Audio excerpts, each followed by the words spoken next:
My name is Diane. This is Artsy Wisdom. Thank you very much for coming by. I love all my views, all my thumbs up.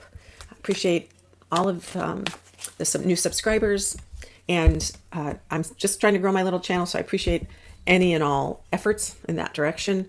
I plan on continuing this to share my gifts and connect us to the divine or God, or because I believe we're all one.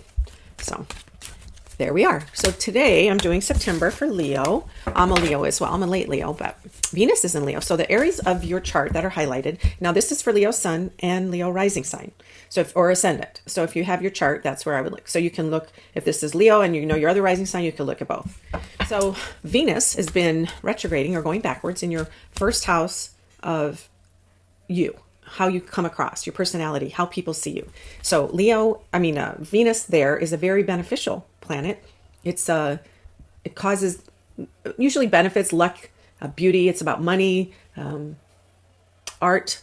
So Venus being retrograde, going back and forth in your first house and how you appear may show up for you as looking more beautiful, feeling more beautiful, appearing as you want to appear, getting that feeling, or maybe it's about changing up your hair or your clothing where you feel like you want to look your best.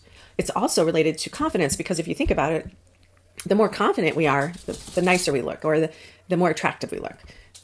You may not be bothered with how you look. This is actually about how you feel as well. So keep that in mind. So all of September, this Venus, and it's been going through Leo for the last few weeks, and it's going to continue to do that till I think early October.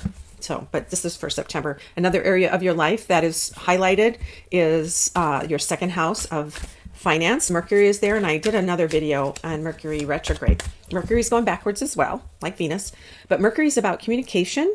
It's about travel. It's about speaking in any way, shape, or form. Writing, literal speaking, emails, texts, any area of your life where you're getting your point across, or you're getting yourself across. It's also, but it's in your second house of money. So money and value and your self-esteem. So Mercury retrograde here is asking you to be very careful and clarify and review your area about money and things you value. Your self-esteem is part of that as well, and your resources. So make sure your financial statements are clear. Make sure nothing gets lost. You deposit a check or you take out money. Make sure all the zeros are in the right places and the decimals in the right place. That's kind of what Mercury retrograde can do. It can kind of follow things up a little bit, especially in your house of money, finances, and resources. So you just need to be careful, review, reassess, now all the words, and when it comes to money and values. Now Mars is in Libra, and it's in your third house. Third house is about your brothers and sisters, siblings, community, like close by, your neighborhood. But it's also about, it's like what I just said with Mercury. It's about getting your point across in communicating. It's also about early education. For Mars and Libra, this is an area of your life where you're going to find for the next month, you're going to want to be more cooperative with the people around you. You're going to have a lot of energy and work together. Mars and Libra is about diplomacy. So perhaps your brothers and sisters you're working together on something you hadn't done in the past. So you're working together on something, or your neighbors are working together to build something, or to work together to put in a new community park or whatever it is where you're going to. So you're going to be more focused and more liberal in your viewpoint. And perhaps, speaking of liberal, maybe is there political discussions in your neighborhood or with your siblings that have gotten really difficult over the years. This is a good time to look at it from their perspective. Doesn't mean it's going to be perfect, but you have the energy to be more sympathetic or to maybe do things slightly different because you're looking at it from their viewpoint. So that's Mars and Libra. Been going through a shift of career. Things have changed for you where you want more freedom. You don't want to do things like you used to do them. And it may have happened suddenly. Maybe it wasn't any of your doing. Maybe it came upon you. Maybe you got laid off or whatever.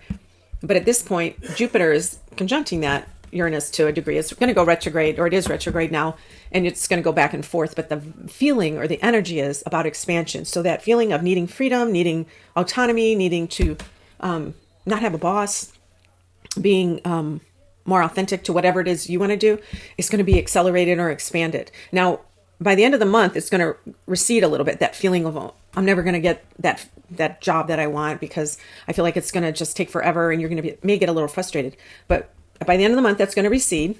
You may get to the point where you feel a little confident and confidence isn't bad. Just beware, if confidence maybe is not, you might get a little overzealous. So take your time. But it looks like you have a lot of luck when it comes to your career, because Jupiter is touching this Uranus, and you may find that you might have several offers. Just pick and choose wisely. But that's a really, really good time for you, because it's squaring Venus, but Venus is a lower octave of Jupiter, and those are both very beneficial. You just don't want to go overboard, and sometimes it causes so much goodness that you have to pick and choose. So I think that is it for Leo. Just keep in mind you have lots of opportunities between money and career for the next month. I am picking 3 cards.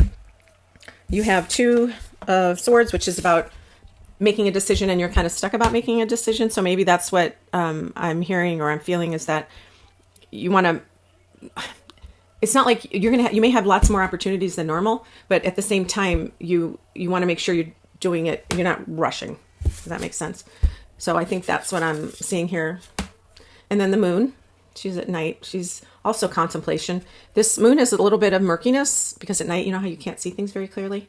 The moon is about, it can mean deception, but in this case, I think it's more about listening to spirit in the universe and asking what you need to do. That's these 2. And then the 2 of Cups is about romance and 2 people getting together. Well, let me take that back. It's not necessarily about romance. It's about 2 ideas, 2 people, 2 entities coming together. So this could be related to a romance, but it also could be you finding a partner, a work partner. But because you're feeling so beautiful, maybe with that Venus in your first house in Leo, this may be where you're going to meet somebody to work together, or you might find that special someone. That's what this says. And plus, I don't know if you see, there's the lion. He's right in the top there. So Leo, this is a good month for you for career, money, just and beauty and feeling confident and your courageous, liony self. When you get all these offers, pick and choose. Make sure you know your value. And that's it. All right, till next time. Thank you. If you have any comments, please put them below. And I'd like to know if you have anything else you want me to read on. Till next time.